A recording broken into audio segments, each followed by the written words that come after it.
Hello, and welcome to the Diary of a Modern PR Campaign. Today we're going to talk about how to plan your game's promotion. I'm Thomas Reisenegger, and I'm also very happy that you're here. Thanks a lot for coming. As for every GDC talk, I've been asked to remind you to switch your phone to silent and also rate the session after it's over. So before we dive into how we plan a campaign, something a bit different, a little thought experiment, but I think it will help you understand the main point of this talk. So we have here a blank space, and we have you.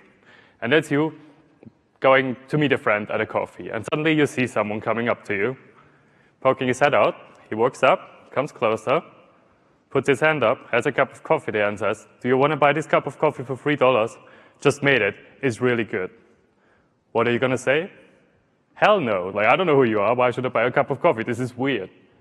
However, this is, I think, one of the main two problems that a lot of games PR has this day, that there's a lot of literature and a lot of people are very good at getting the game out there and get some awareness once to be on a website or a big YouTuber right to the end. But without the right context and without the right build-up, that's probably a weird situation, and that's something a lot of games face these days. And a second problem, of course, is just the sheer number of games, which makes PR and marketing activities very necessary. If you imagine the same situation, but like with 1 million people that come up to you offering a coffee, it's probably even weirder, and you're going to say a lot of, "Hell no, I don't want your coffee." So within the first 2 minutes of the talk, we already found out that selling games is actually coffee. And stick with me, that might sound weird, but like throughout the talk, I'm going to explain you more also how we can be that guy that sells a coffee, but actually makes a sale and actually gets people on board with it.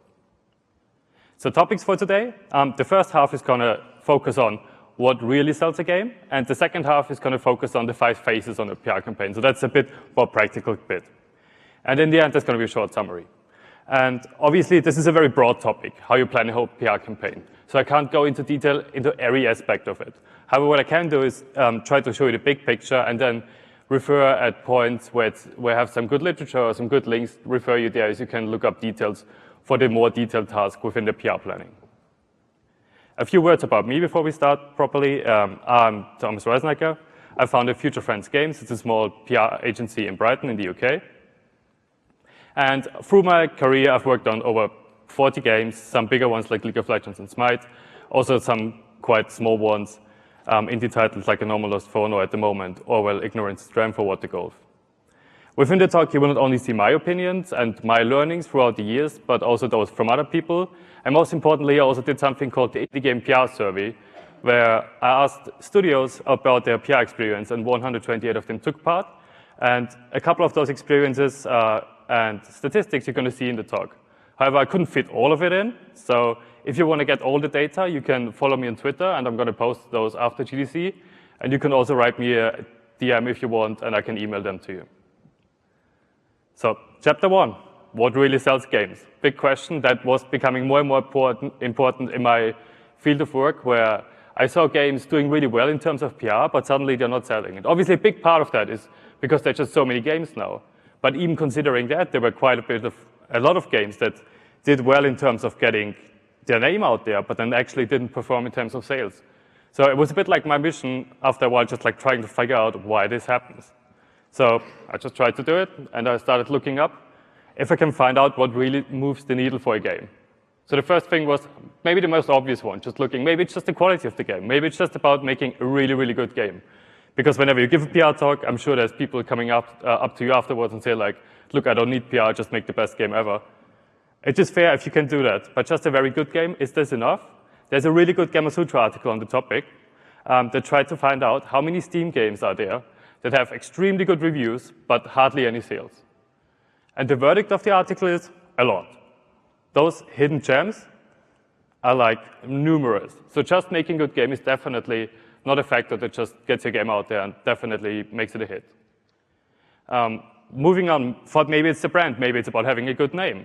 But then there are lots of examples like this. Prison Architect, very successful game, sold over 2 million copies. Follow-up title, Scanner Sombra, sold 6,000 copies in the first 2 months.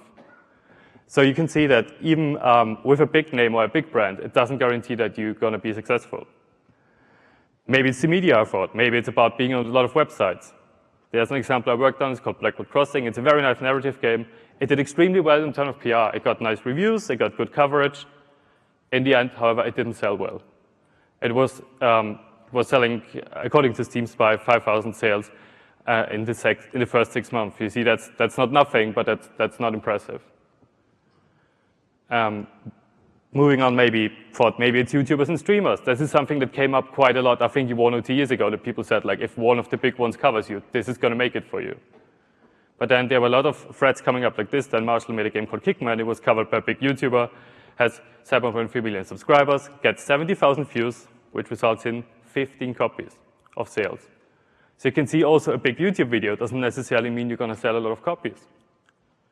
And then I looked further. Maybe it's different platforms. And in all fairness, the Switch is doing quite well now, but probably by the time that talk is over or on YouTube, it's already harder to sell on Switch because it's such a gold rush now. And also the other platforms don't necessarily guarantee any sales numbers. The same is for social media. We also looked at loads of examples there. Even if games did well on there, that doesn't mean they would necessarily sell well. So what is the next step? Obviously, professional, you just panic because you don't know what you should actually do that makes the game sell. But what you can do as next step was, what I did, is just turn to people that may be more clever than me, and I just asked them and did the indie game PR survey. And one of the questions was, what do you think helped selling your game? What helped a lot? And the strongest answer was store features. That was the thing that helped them a lot, like 45 people out of 128. This is pretty good, and not all of them got features. They said sales were really good, followed by websites, YouTubers, and social media. And then a bunch of other stuff. Interestingly, also newsletter is quite high up, considering a lot of people had actual newsletters, but those who had them said they were quite successful. And pretty much in the end, you can also see print magazines, but there's a big caveat there that a lot of people were like, I just don't know if I even was covered in a print magazine because I don't pay attention, so I don't really know. So as a follow-up question, we also asked what helped a bit. This is the things you see in blue here. And suddenly you get a different picture. Suddenly you see there's a lot of things that are quite strong, the top 5, nearly equal up in the terms of how long the bar is, which is probably also related that a store feature and for a sale you can actually see if you convert into an actual sale, whereas for PR things and YouTube videos, you can only guess if that would be a sale or not. So if you look at the graph, in the end of the day, it doesn't tell you a whole lot. It just tells you it's really different per game, and there's a lot of factors to play together. So my answer for myself was, there is no magic bullet of a one thing that can sell your game really well.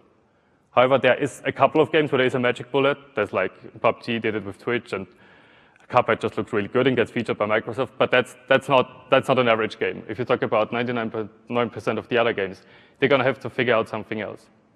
So what is that? How can we figure that out? So instead, the next step was, instead of looking at the different media, the different outlets you have, was just, maybe it's better to just look at games that did well and then figure out why they did well. So here are 4 examples. There's a game called Northgard that did extremely well. There's over 500,000 owners on Steam, wasn't any big discounts yet, so that's probably also pretty much the copies they sold. So really, really good. And there's a second game called Old Man's Journey, which is regularly in the app charts, is doing extremely well. It's also doing really well on Switch. Within a week, it was refinanced the Switch port. So why were they so good? The answer for them was quite easy. They got store features.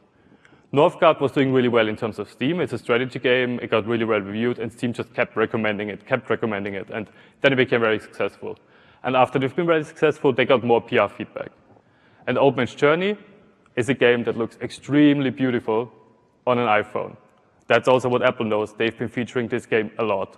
If you look at App Annie, it got like over 4,000 features over the last couple of months. So I guess that's one way to go down the line. It's just make a game that plays really well in terms of a store feature. But obviously, this is not very secure because you're not controlling if you get a store feature or not. So this is a risky option. What are the other options? Looked at 2 other games that did extremely well.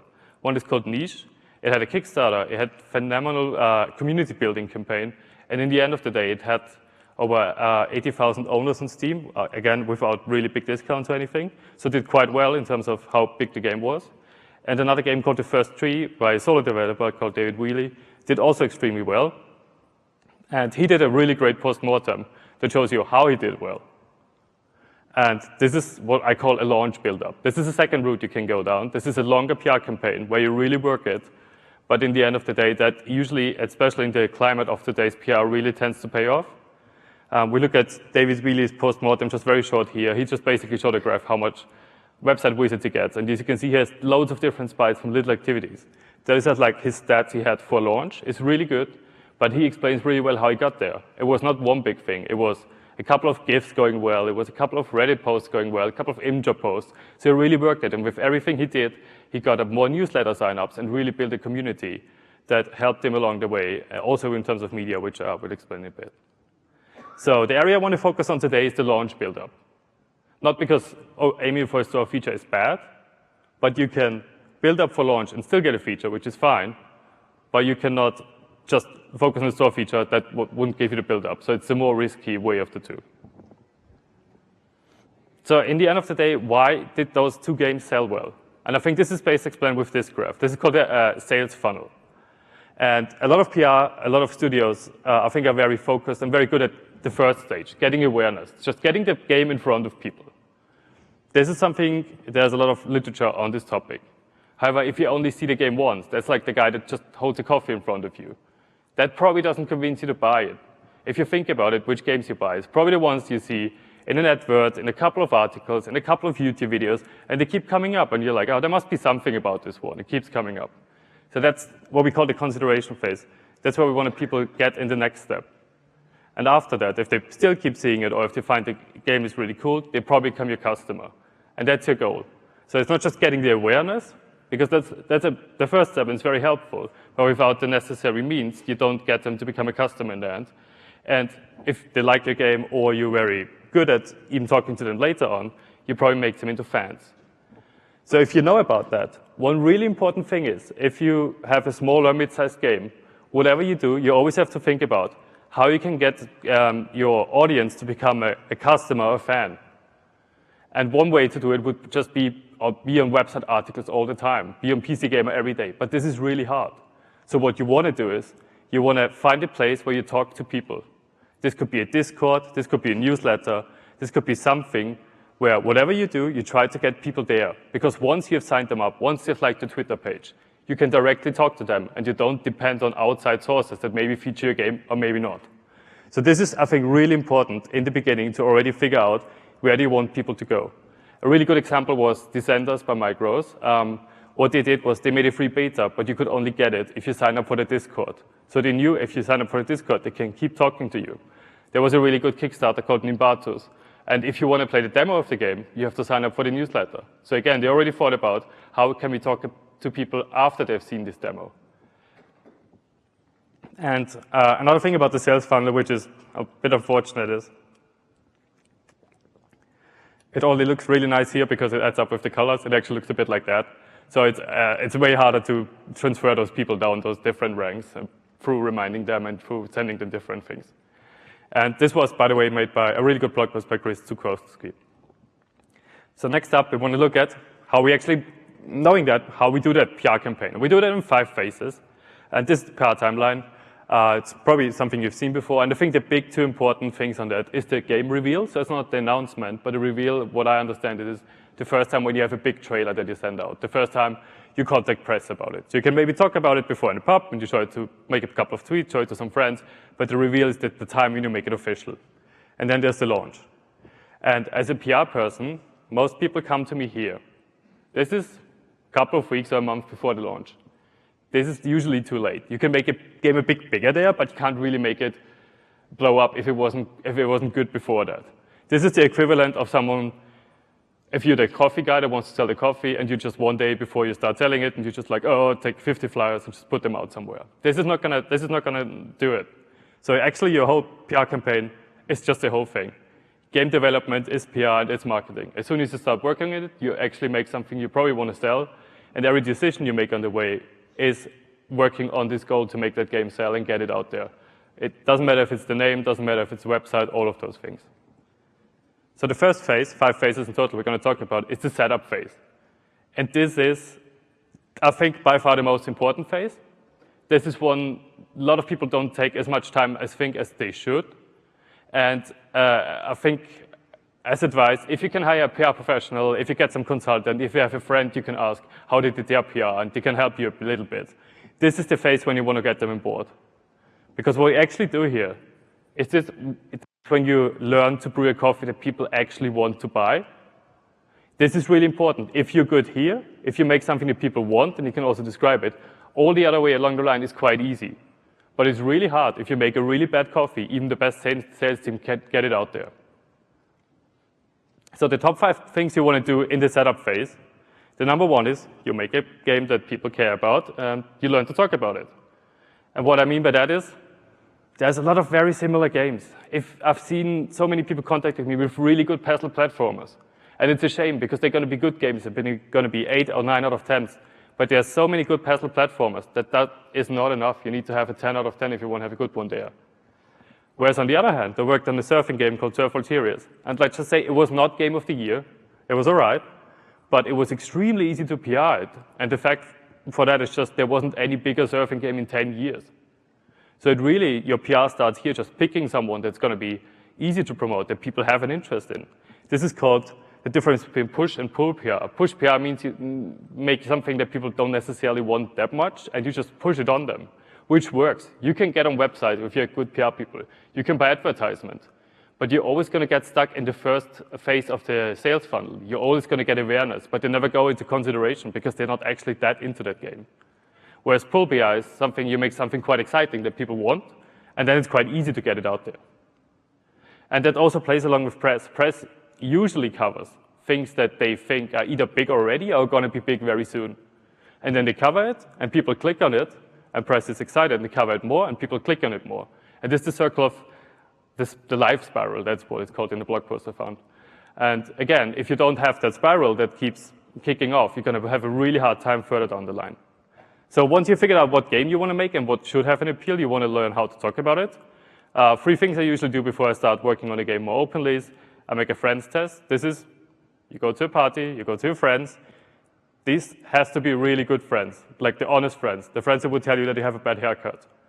And you go up to them and you just pitch them the game of 1 or 2 sentences. They ideally should be in your target group, so more hardcore gamer or more casual gamer. And if you tell them, hey, I'm going to make Super Mario, but you don't play Mario, but we play a cow, you're going to look at like that. Because this is a really bad pitch, and they're going to tell you, and you're going to tell in your face. They have no reason to be polite. They're just going to be like, all right, this is a bit weird. And once you figured out this short friends test, those 1 or 2 lines that describe your game on a really high level, I usually make something called a short text. This is just like a couple of words that really describe your games really tight, so people know immediately what it is, and then I usually make a key artwork or a key GIF that you can use throughout the campaign. And once you got that nailed down, you want to move on to a longer text where you just describe the game. And this is quite early to do those things. This is still the preparation phase. But if you nail that down here quite good, all the other things, all the press releases, all the pitch emails, all the social media updates you're going to write, they're going to be extremely easy compared to when you do those things later and you have to change things all the time and adjust them all the time. The second thing is you have to, before we go into PR planning, is picking your news beats. So news beats are talking points that should be interesting for press. I've just listed a couple here and just highlighted which one I think are good or not so good. Game announcement works pretty well. What works way better is the game reveal, which is usually the first trailer. This is your big chance to get your game in front of people. It's usually the most covered thing, the most talked about thing of your game. You can make a first gameplay video because it's quite easy to do. PR stunts can be really good if you can pull them off. Also on the GDC vault, you can find a talk about guerrilla marketing from me if you're more interested in that. Ports are quite a big news, especially like for Switch or Xbox sites, depending where you make a port. Different feature videos that just describe features of your game. A release date is usually quite strong. It's actually stronger than the release. I think it also has to do with the SEO of websites because gamers are going to Google when is this game coming out. So that's the news that their website want. There's also a bunch of news feeds that are not as good. They're not absolutely terrible, like don't bin them. But they're not great. They're usually, you have to bundle them up with one of the other news feeds or a couple of them to make them interesting for press. Just a demo alone today usually doesn't do it unless your game is really, really good. So you should figure out what talking points you have about your game. What you want to do next is you pick the right channels. If you want to talk to press and influencers, usually email is the best, it's the easiest. There's a couple of people that prefer social media, but in bulk, just use emails. And also, if you get in touch with people, if they ever talk to you, make a nice list of what people are interested in and keep emailing them. And then you want to figure out how you talk to your players, how you talk to your audience. It can be, again, it can be a newsletter, it can be Twitter, Discord is very popular at the moment if you're a game where there's more discussion involved. Also, Imgur is great, image hosting platform. We just did that for What the Golf, had a post with over 200,000 views. Although it did really hard with press, it was really working well there. So I think it's worth doing some research in. And again, you have to pick your channels here and keep in mind which is the one channel that you want all people to go to, which is like the end of the sales funnel. Should they all sign up to the newsletter? Should they all end up in the Discord? Just agree on one and then try to get all the people there so you can keep them in the loop. Next one is we make a PR plan. It's quite straightforward. It looks like that. Usually we do it per week and then also per day, a more detailed one. The important thing is you want to have a topic. You want to make sure you have all the assets in there, so whoever makes the asset knows what is needed when. And then we just usually stack that by different target groups. So there was a PR plan for a Switch game, and there was a layer for gaming press that covers all games, and they just get really important news. But then the Nintendo sites, they got like smaller news as well, because they were just more interested in the game. And then also the different social channels when we want to talk to them. Some tips if you want a PR plan, because if you just sit in front of an empty Excel sheet, it can be a bit scary. Usually it's easiest to start at the release date and then work your way back. I would always leave 2 to 3 weeks between those PR beats, especially for press, because they need some time to recover during those PR beats. There was an interesting study by Big Games Machine that found out that most press prefer to get their review kits 3 weeks ahead of launch. And also just be sure to double check dates. It's something I think most PR people forget. This can be easily overseen, especially if you change things around. But always just really look up bank holidays, look up different game releases that you don't launch on the same day as Destiny, and also look up different events. And there's a couple of events that are absolute no-goes. Don't do anything during those events unless your game is there, obviously, which for me would be GDC and E3 and Gamescom. There's loads of other local events, but I think they're not as dramatic. However, if those events take place, that's an absolute no-go zone to do anything unless you're at the show. And after we have the PR plan, it's just a short thing to set up your monitoring. There's a couple of good tools. Like you can set up alerts with Google Alerts. TweetDeck is a really good Twitter app where you can just like set up an alert for your game. And Promoter is a really cool tool. It just costs a couple of euros per month, but it basically sends you a little notification every time a gaming website writes about you. So it's really easy to stay up to date with that. I also like to use SimilarWeb. It's a Google Chrome plugin, and it just shows you how much website traffic a certain website has. Really, really helpful, because imagine Eurogamer Spain and Eurogamer Italy write about your game. Which one is the bigger one? There's loads of those instances where a website seems really big, but it's not. So those are the top 5 to-dos in the setup phase. Also, as I said before, I think it's worth spending a lot of time on this phase and getting it right, and then the other things will get way easier. So next up, we have the preview reveal before we show our first big trailer. And this is like how you test and refine your coffee. So you want to set up those channels. Also be sure to sign up to the Giant Bomb database so your game gets linked to the Twitch database so streamers can tag it in. And this is the phase where you start community building. Very popular is using Screenshot Saturday. So every Saturday you post a little GIF with this hashtag. There's a lot of press writing about it. It can get a couple of retweets. And you can just like see what people like about your game. Also, going to local events is quite nice in that phase to just get some extra feedback. This is a good time to experiment. We have a game here called Overland, and they had a bug with a dog that became very big, and it was one of the most successful tweets. So they keep making big dogs. And this is not something you can predict or participate, but this is something you can find out when you do regular things in this warm-up phase. And then we come to the reveal trailer, which I think I said before, but I think is one of the most important things you can do. So you prepare that a lot. In the Indie Games PR survey, actually there was a stat that's a bit shocking. We asked who made your launch trailer, and 82% of people said someone in the team. This is really not good. I think your reveal trailer and your launch trailer should be something you should put a lot of effort, a lot of attention, and also money in if you can. Because if you think about it, this is literally like if you make a coffee and you try to sell it in a little bag. This is the first and only thing a lot of people are going to see. So really take your time and get those trailers right. There's not a specific formula which trailers work great and which weren't. There's always like guides like make it 1 minute or make it very short. But then there's things like the Goose Game that makes a 3-minute gameplay video, which goes absolutely viral and mental. So I think the key role is just like it really has to show your game off really well. And the last tip is like don't rush this phase. Only really finish it when your reveal trailer is ready, because you can only reveal your game once, and you want to make sure that that hits. So then you reveal your game, and then we go into the pre-launch phase. And actually, if you do your PR campaign, this is the launch build-up, and this is actually quite a long phase where you do a lot of things. However, in those slides, it's quite short because it only means that you execute a lot of things that we planned already before. What you want to do in the pre-launch phase is just keep pushing, keep getting those news feeds out, keep updating your community, keep building all your channels. Sounds easy here, it's a lot of work to do. Store optimization is a thing you should at least look into here, the latest here. For a lot of curated stores, it just means trying to contact the platform holders and making a store page. For Steam, it's a bit different. Steam is completely driven by algorithms. And there's a really great talk on YouTube from Matt Troviani and Lauren Klinik called More Than Luck, Strategies to Success in Steam.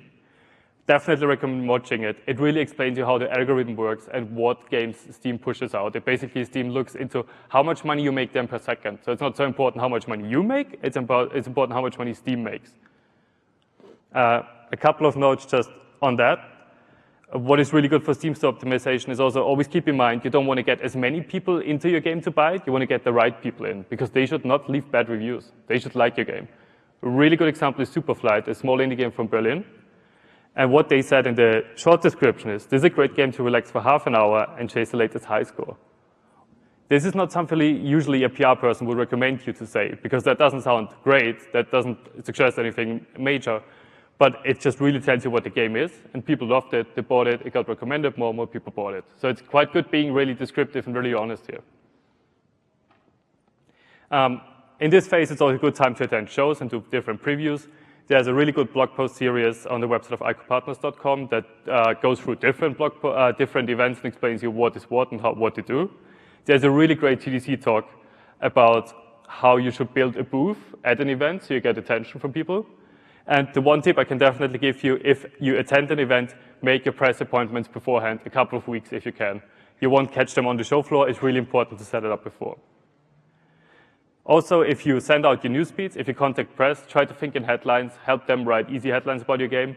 I did a GDC talk about the topic last year, so if you want to look that up, that's on the GDC Vault and also YouTube. And surprise, just a couple of little extra tips on the pre-launch phase. Never, never, never announce your release date before you pass certification. I did it for a couple of games. It doesn't always work out great, and then you have to postpone your release date, and this is really bad.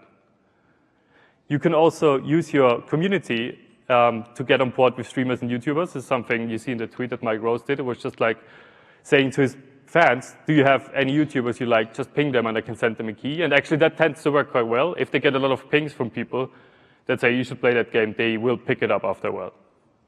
And two really good links to find contacts. Hunter.io is a free website where you can look up press emails. It's really helpful. And Twitch is really hard to find out which Twitch streamers could cover your game.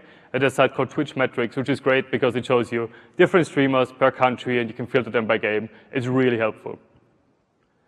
So then we come to the launch phase.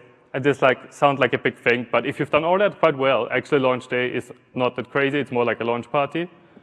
Obviously, you have to have a launch trailer. You should launch your game, send out a press communication, reach out to YouTubers and streamers, and blow all your social horns. But again, if you've set up everything right and if you've worked on that game for a long time, this is not actually the busiest day ever in terms of PR marketing. Obviously, in terms of development, something different, but not in terms of PR marketing.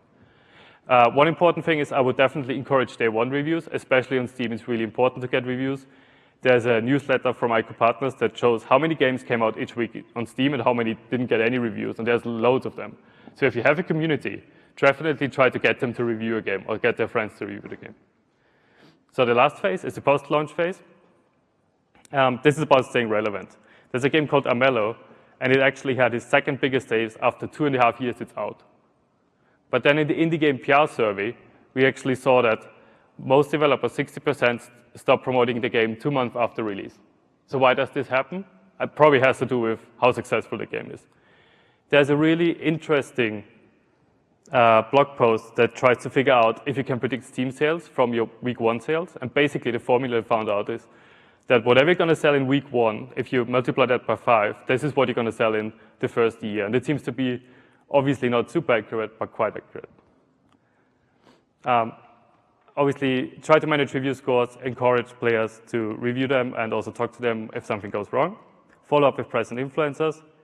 Build and keep your fan base for next games. And the last point is plan your updates right. If you make an update and you can bundle it with a little PR stunt like you see here, or with Move or Die, you had a little Rick and Morty crossover and bundle it with a 60% sale, then you can actually make updates after your game is already out, still a little press story. So that's the 5 points thing for the post-launch things. And now a really quick summary is just, if you plan your campaign, keep in mind, pick if you want to do a launch build-up or focus on the store feature. Keep the sales funnel in mind for whatever you do. Keep collecting those people to places where you can reach them again. And the summary of the PR timeline is, first phase, make sure you have a game that's interesting, that people actually want to buy and to learn to talk about it. Preview reel phase, test a bit, really focus on getting the trailer right, reveal that game. Then keep pushing it in the pre-launch phase, keep getting it out, make those news beats, make those updates, build your audience, launch your game, and in the end, obviously the post-launch phase, where you should probably have a look at how long and if you want to support your game after. Thanks a lot for listening.